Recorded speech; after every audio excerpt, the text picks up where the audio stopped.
the doubt.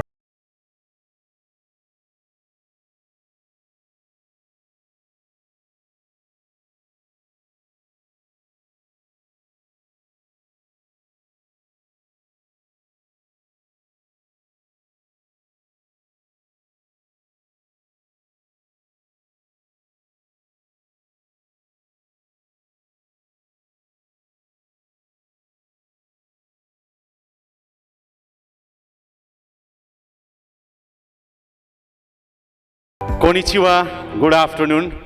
I am Jagdish Kharel, a television journalist since 2 decades in MA channel, the moderator of this program.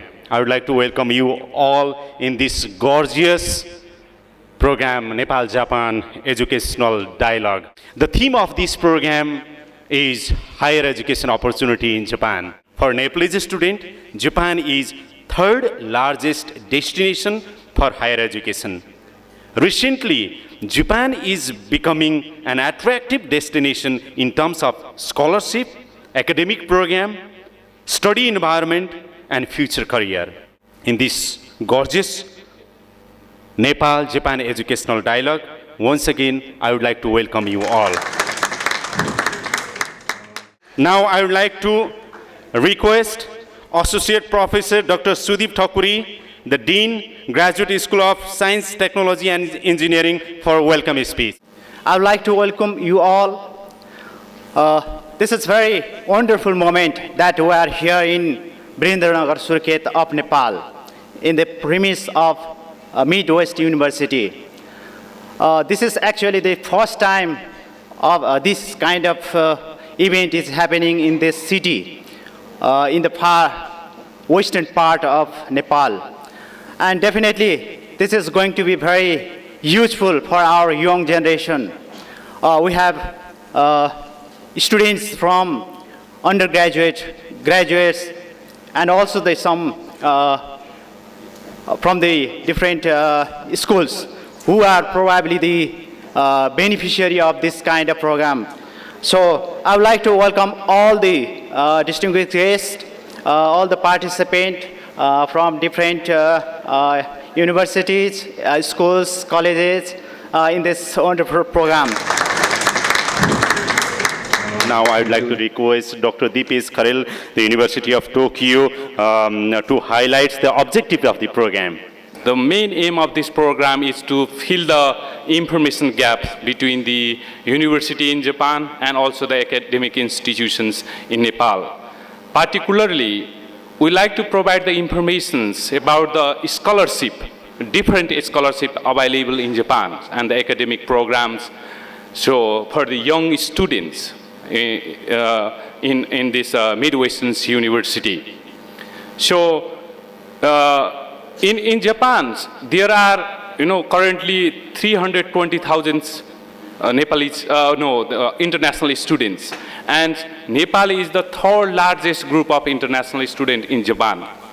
And over 1,500 university there. And they have a lot of English-based programs. And most of the university, they provide the private and public scholarship. So we have, including the mixed scholarship. So today we have some representative university, like a Fo University, and also a speaker from the Embassy of Japan.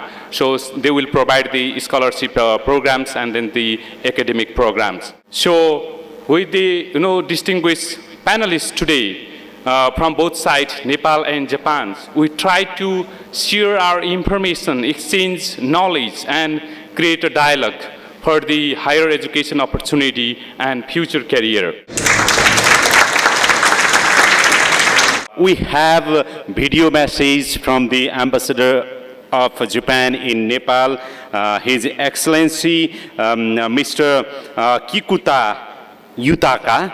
So now I would like to request our technical expert to play the video message of His Excellency Ambassador of Japan in Nepal. I'd like to welcome you all to Nepal-Japan Education Dialogue today.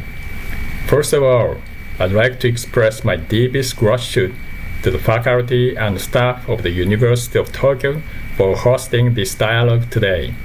As you all know, opportunities for studying abroad have been quite limited for the past several years due to the COVID-19. The embassy has not been able to host mixed scholarship selections, and it has also been difficult to hold study in Japan fair like this dialogue. However, this year, the embassy has resumed the mixed scholarship selection, and today we are able to hold this dialogue as a hybrid of person-to-person in Nepal and online from Japan. I'm delighted that we are getting back to a once normal environment where young students like you can pursue higher education opportunities abroad. As some of you may know, this year marks the 120th anniversary since the first 8 Nepali students were dispatched to Japan for their study in 1902. They were on mission to be educated, to modernize and develop Nepal. During the long friendly decades, Japan has extended its assistance to Nepal for her development, including technical cooperation on education, because we Japanese firmly believe that the human resource development is a foundation of nation building. Now, I would like to begin with the presentation from Mr. Suman Dahal. He is the Joint Secretary, Ministry of Finance, Government of Nepal, member of UTAN also.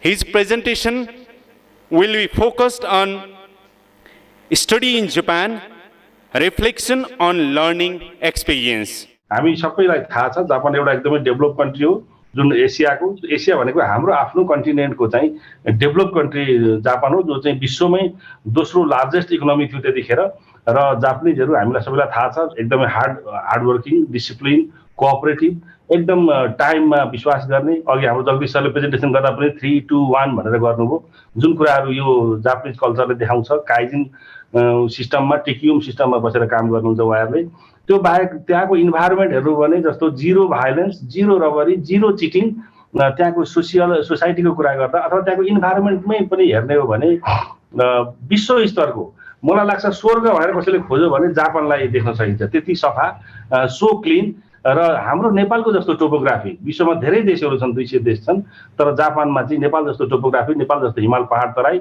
र हामी नेपाल र जापानको बीचमा सयौं वर्षको long history tie up छ त्यसकारणले गर्दा हामी धेरै भाषाहरु कुराहरु मिल्दछ त्यो मात्रै नभएर हामीले विदेशमा पढ्न जाँदाखेरि आफ्नो परिवारहरु लिएर जाने परिवारले काम गर्न जान पाउने केटाकेटीहरुले पढ्न पाउने केटाकेटीहरुले विभिन्न खालका एलाउन्सेस भत्ताहरु पाउने धेरै खालका ट्रिटमेन्टका सुविधाहरु पाउने इन्स्योरेन्सका व्यवस्थाहरु हुने देश भएकोले पनि हाम्रो जापान चाहिँ जसले पनि रोज्छ र मैले पनि त जापान रोजेँ जापान भित्र पनि टोकियो युनिभर्सिटी भन्ने यस्तो युनिभर्सिटी छ जो चाहिँ विश्व स्तरको त्यतिखेर म पढ्न जाँदा विश्वको टप 10 युनिभर्सिटीमा पढ्थ्यो अहिले पनि सायद 20 भित्रमा पर्छ जस्तो अहिले पढ्न जान खोजेको केटाकेटी भाइ बहिनीहरुको लागि त्यहाँ गएर अब के पाइन्छ त भन्दा म त्यहाँ गएर एउटा हाइली प्रेस्टिजियस सर्टिफिकेट मैले लिएर आएँ पब्लिक पोलिसीमा म 2 वर्ष त्यस्तो डेभलप सोसाइटीमा हामी जस्तो नेपाली नागरिकहरुले त्यस्तो डेभलप सोसाइटीमा त्यस्तो कन्ट्रीमा 2 वर्ष मैले बस्न पाएँ विथ फ्यामिली बस्न पाएँ त्यहाँका डेभलपमेन्टहरु इन्फ्रास्ट्रक्चरहरु त्यहाँको आईटी सिस्टमहरु हामीले एक्सपीरियन्स गर्न पाएँ त्यहाँका एकदमै त्यसले गर्दा मलाई यहाँ फर्केर आउँदा एकदम highly motivated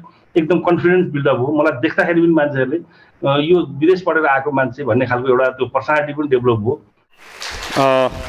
Thank you so much, Suman Dahal. He is the Joint Secretary of Ministry of Finance. Now I would like to request Dr. Praveen Shrestha.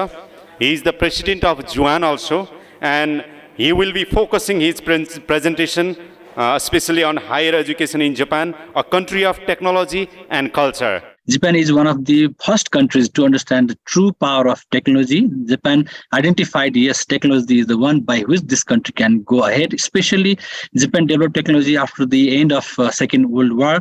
So Japan has become a global leader in the field of science and technology. Few more points about science and technology in Japan. Japan is one of the countries with the highest budget for the R&D, research and development, after USA and China. There are many Nobel Prize winners from Japan. It is the highest in Asia and one of the highest in the world after USA, UK, and few other countries. It is the top country producing automobiles in the world after China and USA. Top country producing electronic devices after China, USA, and Germany. And a little bit talking about JUAN. JUAN is Japanese University Alumni Association Nepal. It is almost 50 years old now. It was first established in 1973 as a small club with only 5 members. Now it has become a huge, big alumni association of those students who graduated from different universities in Japan. The main objective of this alumni association, JUAN, is to unite all the former Nepali students of Japanese university and institutes to share their knowledge and skills in Nepal, to contribute in nation building in Nepal, and to promote ultimately Nepal-Japan friendship. Well, finally, definitely, we are from Japan. So every our young students, you should try to visit Japan. Undoubtedly, it is one of the excellent places in the world. You should visit Japan and learn Japanese. As Suman sir has already explained, Japanese language is one of the most popular language in the world. And definitely, once you come back to Nepal, you will have definitely new place in Nepal to start a new thing. Thank you very much, Dr. Praveen. Now, I would like to request to present Miss Mayako Sato. She is the second secretary, Embassy of Japan in Nepal. I would like to share the basic information about the MEXT scholarship called the Japanese Government Scholarship. MEXT is an abbreviation of Ministry of Education, Culture, Sports, Science, and Technology of Japan. Today's presentation is based on this year's application guidelines, which is already closed. So next year's application guideline will be announced in April or early May. We will share detail with you via our embassy website and Facebook. So please check them when it's ready. Okay. In MEXT scholarship, there are 2 application routes for it. The first one is the embassy recommendation. Students apply to the Embassy of Japan in Nepal and are selected there. And the second one is the university recommendation. Students apply directly to university in Japan without going through the embassy. Today, I will mainly explain about the embassy recommendation. There are 3 categories for the MEXT scholarship: for research students, postgraduate, and undergraduate student, and specialized training college students. Applicants have to fulfill all their qualification as follows. For research students, you must be completed 16 years of education in a country other than Japan. The doctorate course applicants must be complete 18 years. And you should be achieved grades 70% for natural science and 60% for humanities and social science on average throughout above education period, such as SEE, +2 exam, final exam result of your bachelor degree. And you must be under 35 years old as of April 1st at the commencement of the scholarship year. For more information, please contact our embassy or check our website. Okay, we are looking forward to receiving your application. Thank you. Thank you so much. Thank you so much, Mayako Sato. She is the second secretary, Embassy of Japan in Nepal. Now I would like to request Mr. Von Holguin and Miss Jahana Korhonen. They will be focusing their presentation mostly introduction to Ritsumeikan Asia Pacific University. Who are we? We are Ritsumeikan Asia Pacific University, APU for short. And we are proud to call ourselves Japan's leading international university. A little bit about us. Based on the ratio of foreign students, we're actually 3rd highest in Japan. A little bit more about APU. A little bit under 5,000 total students on both the graduate and undergraduate side. Almost 1/2 total are international from 102 countries and regions around the world. Our faculty is also incredibly multinational and multicultural. Again, coming about half of the faculty from international places around the world. 100% academic focused. We want you guys to, of course, study your academics, but you know, the benefit of choosing a place like APU is to immerse yourself in the multicultural and kind of cross-communication, boundary-breaking environment. We have 3 colleges at the undergraduate level and 2 colleges at the graduate level. All of our courses here at APU are offered in English or Japanese. And what does that mean to you? It means you don't need to know a single word of Japanese. Well, you might already know something like konnichiwa, but it means you don't need to know any Japanese before you come to Japan. We're going to provide you with that foundational level of basic Japanese competence that you'll need to live your life and succeed in a foreign country. Of course, scholarships, we have a lot of scholarships available. Ms. Sato was so kind to explain about the MEXT scholarship. And you also get to the tuition reduction scholarship at APU and can apply for a global dormitory fee waiver as well. So now, I would like to request Mr. Kyoshi Takeda. His presentation will be focusing on your engineering degree in Japan in English. Today, I'd like to talk about our exciting engineering programs where you can learn about the combination of computer science, mechanical, electrical engineering. Let me emphasize that you can learn about the combination of mechanical and electrical computer science. You don't have to choose one of them on our program, which might sound a little bit strange to you, but our program is highly modernized, highly designed, so where you will be allowed to have greater exposure to all of these important essential engineering expertise like computer science and mechanical engineering, electrical engineering on just one same program. So why Japan? Why study in Japan? To make a longer story short, Japan is the place where engineers pay the most compared to other Asian countries. Compared to in Singapore, compared to Korea, compared to Hong Kong, Taiwan, as you see on the slides, Japan is the best place for engineers financially.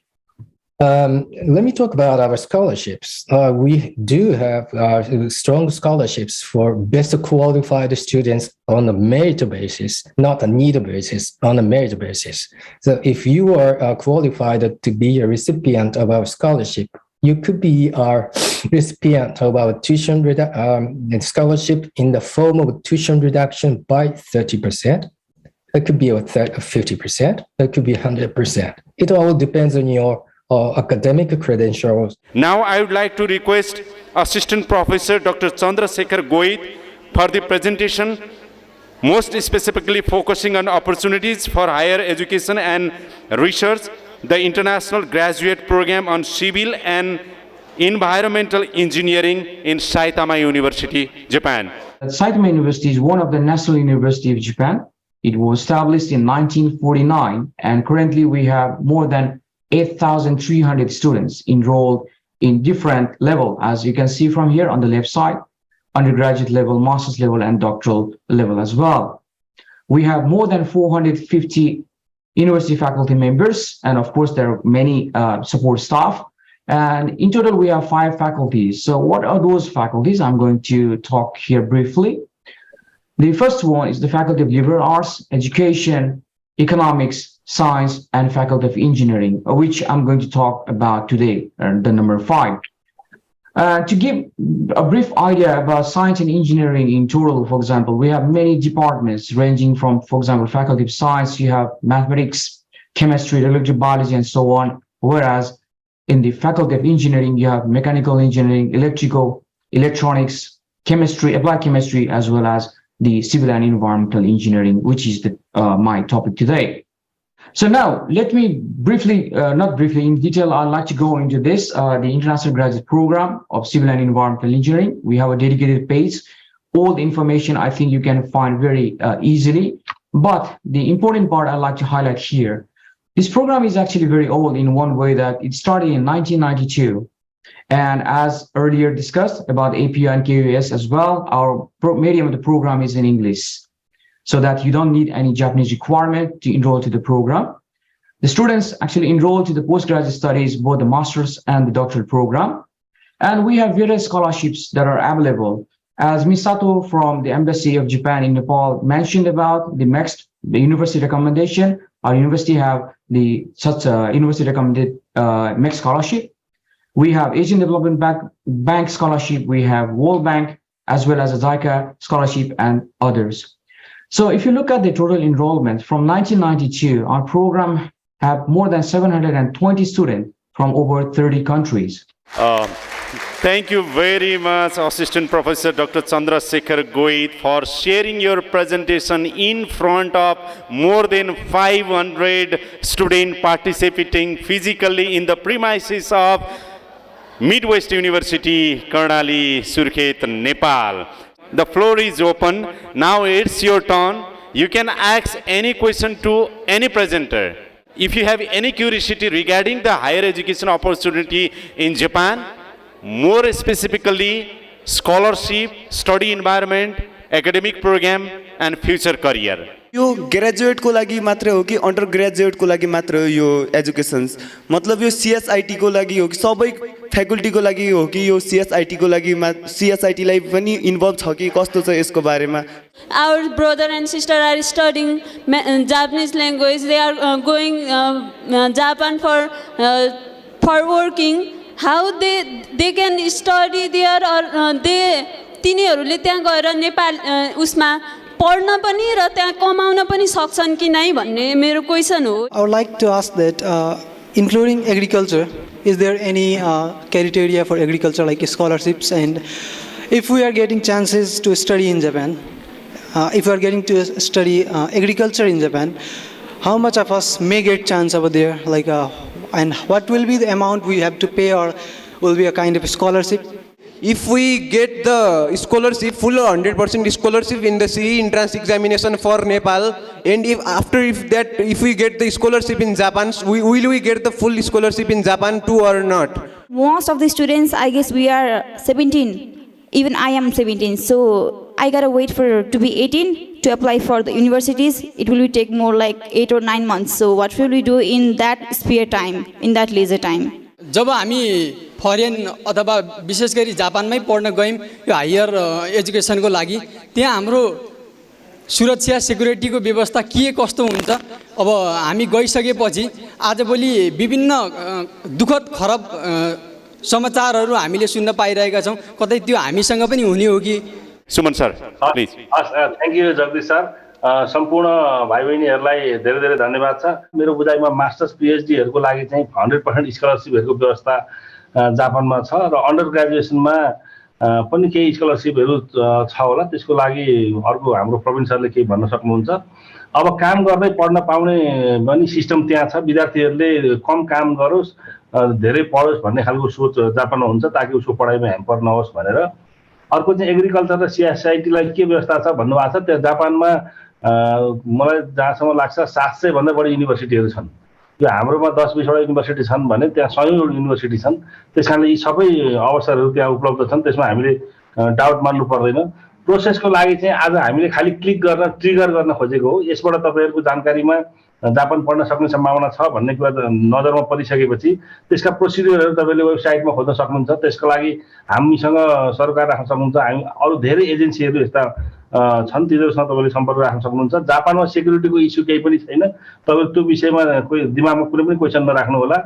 Now I would like to request Ms. Jahana from APU, do you like to address the student raised question regarding the scholarship, study environment, future career and all those things? I would like to request you to add more. About the graduate programs at APU, there was a question about age limit. So there is no age limit to apply to any of our graduate school programs. The average age of our graduate students is 31, and we have students from early 20s all the way to 50s. And about the scholarships for the graduate programs, in addition to the tuition reduction, we also have the MEXT scholarships. And how to apply for scholarships. For APU, everything is done online. We have an online application system that walks the applicant through the necessary steps and also asks the applicant if they would like to consider it for a scholarship. So we have tried to make the application as easy for the applicant as possible. Now we are in the another important movement that the Professor Dr. Nanda Bahadur Singh, Vice Chancellor of Midwest University, Nepal. He is the keynote speaker today. So I would like to request you, VC sir, for the keynote speech. First of all, I would like to thank the organizer, the Global Network Project of Tokyo University, from where I did my PhD around 21 years ago, in the year of 2002. And today, my colleague, Dr. Dipesh, we met 2 years ago, and then we made a plan 1 year ago. And then we tried to organize this program in Surkhet in order to give an opportunity to the people of Karnali and the new generation of Karnali. We like to give this opportunity, and our young generation can go to Japan, learn new technology and knowledge, come back and develop their nation. This is my interest. Today we have started this program. I am hopeful that our talented student can apply this and become the scholar of Japanese government. We know the Ministry of Education, Culture, Sports, Science and Technology, in short we call it the MEXT. Under that you can get two types of scholarship. One is the undergraduate scholarship, another is the graduate scholarship. Undergraduate scholarship is from 17 to 24 years student, and graduate below 35 years. You can get beautiful scholarship. You can go with your family. You can get degree and you can save money. You can learn Japanese language. You can learn new technology and education. Karnali was the seat of civilization in Nepal. Karnali is the place of the origin of Nepali language. We have to be proud to be the Karnali. We have to be proud to be the resident of Karnali. Now the people from Karnali can apply their knowledge for getting international scholarship. For that I inspire my young generation. This young generation have got this opportunity. Thank you so much. Good luck for your life. Once again, Honorable Vice Chancellor, thank you so much for your energetic speech. Now I'd like to request Mr. Kazuhiro Mori. He's the advisor, International Project Promotion Group, Research Promotion Department, the University of Tokyo, for the thanks and closing remarks. I would like to express my gratitude on behalf of the University of Tokyo to all of you for joining us for the first session of in-person and online hybrid seminar series, Higher Education Opportunities in Japan, Nepal-Japan Education Dialogue in 2022. I would like to express our sincere gratitude again to all participants and panelists, especially executives and faculty members of Midwest University for providing us this opportunity, and panelists from Japanese universities, Ritsumeikan Asia Pacific University, Kyoto University of Advanced Science, and Saitama University for your wonderful presentations. We do look forward to seeing students from Nepal, more students from Nepal in Japan. Thank you very much. Thank you very much, Mr. Kazuhiro Mori, for your concluding remarks. Definitely, Japan is an important destination for higher education. We believe that this program will help many Nepalese students to get information about higher education opportunity in Japan. Also, we hope that it will help to strengthen the relationship between the University of Nepal and Japan. With this note, I would like to conclude the program. Thank you very much once again. Have a nice time ahead. Thank you very much.